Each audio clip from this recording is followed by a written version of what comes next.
Nutrela soya chunks. Nutrela soya, रोज कुछ नया, रोज कुछ सोया. Almost every Indian household has used it at some point. The company behind Nutrela, Ruchi Soya, was a 13,000 crore business. 22 factories, 7 lakh retail outlets. One of the fastest growing FMCG companies in India. And in 2017, it went completely bankrupt. Ruchi Soya today has become the first company to be sent to the bankruptcy court from RBI's second defaulter list.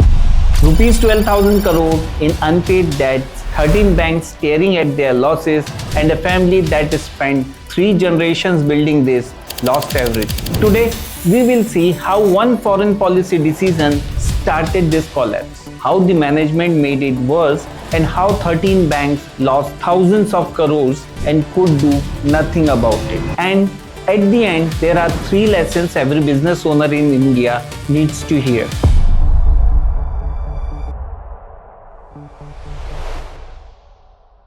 Let's go back to 1960s. A man named Mahadev Sahara went village to village in Madhya Pradesh convincing farmers to grow soya bean, a crop nobody in this region had grown before. Most people ignored him, but slowly it worked. Today MP produces 60% of India's soya bean. देश भर में मध्य प्रदेश की बात की जाए तो मध्य प्रदेश सोया प्रदेश कहा जाता है और मध्य प्रदेश के लिए सोयाबीन सोने से कम नहीं. The whole state is called Soya Bowl of India. One stubborn man started that. His grandson Dinesh Sahara took that legacy and in 1986 started Ruchi Soya. One plant, one product, one city. Over the next 20 years, the company exploded. Ruchi Gold, Mahakosh, Nutrela, 22 plants across India, 3 million tons of oil every year. Joint venture with a Japanese company. Listed in Deloitte's top 250 FMCG companies in the world. This was a genuine empire. 3 generations built over decades.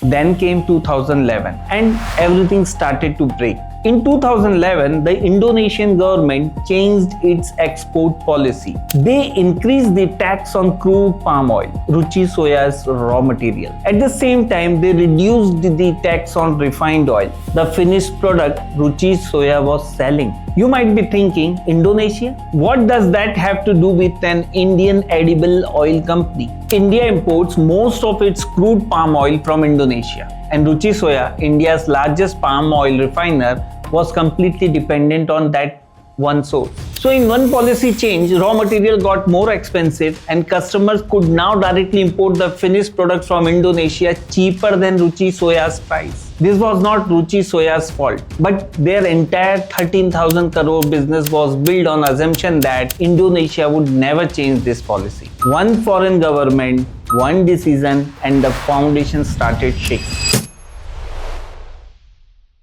The right move here was simple: stop, restructure, and fix the core business. But that is not what happened. Instead of fixing the problem, they ran from it. Infrastructure, real estate, renewable energy, castor oil, new businesses, new bets, one after another, all funded by that. From the outside, it looked like growth, new projects, big announcements, but the core edible oil business was still bleeding. And now the money and attention was scattered everywhere. Then in 2017, the global castor seed market collapsed. Ruchi Soya had put serious money into it and lost most of it. The bets they took to escape the pressure ended up adding to it, and the debt just kept piling up. By 2017, 12,000 crore in total debt.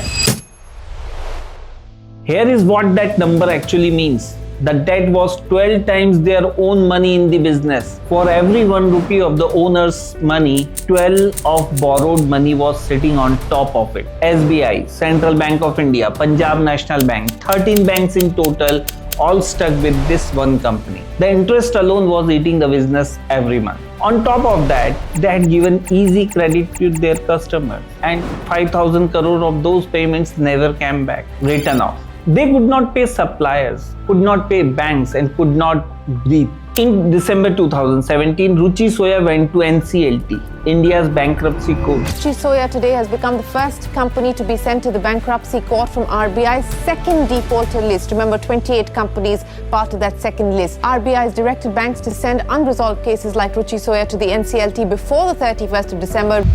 Bank recovered 4,350 crore out of 12,000 crore, 0.364 paisa of every rupee. The Sahara family, whose grandfather started a soya revolution in this country, lost control of everything they had built across 3 generations. Patanjali eventually bought it, renamed it to Patanjali Foods. The brand survived, the factories survived, but the people who built it were gone.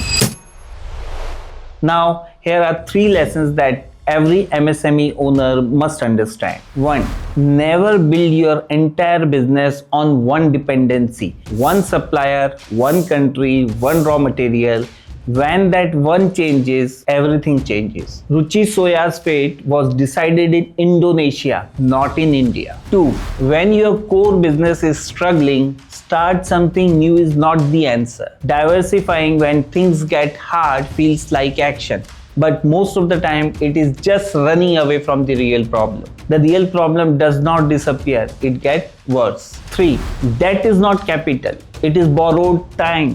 12,000 crore did not happen overnight. One loan at a time, each one felt fine, but together impossible to carry. Manage your debt seriously. Your business life depends on it. 3 generations to build it, 6 years to lose it. Now I want to hear from you, which of these 3 lessons is most important for your business right now? Tell me in the comments, I read every single one. And if this story made you think differently about your business, share it with one friend who needs to hear it today. See you in the next video.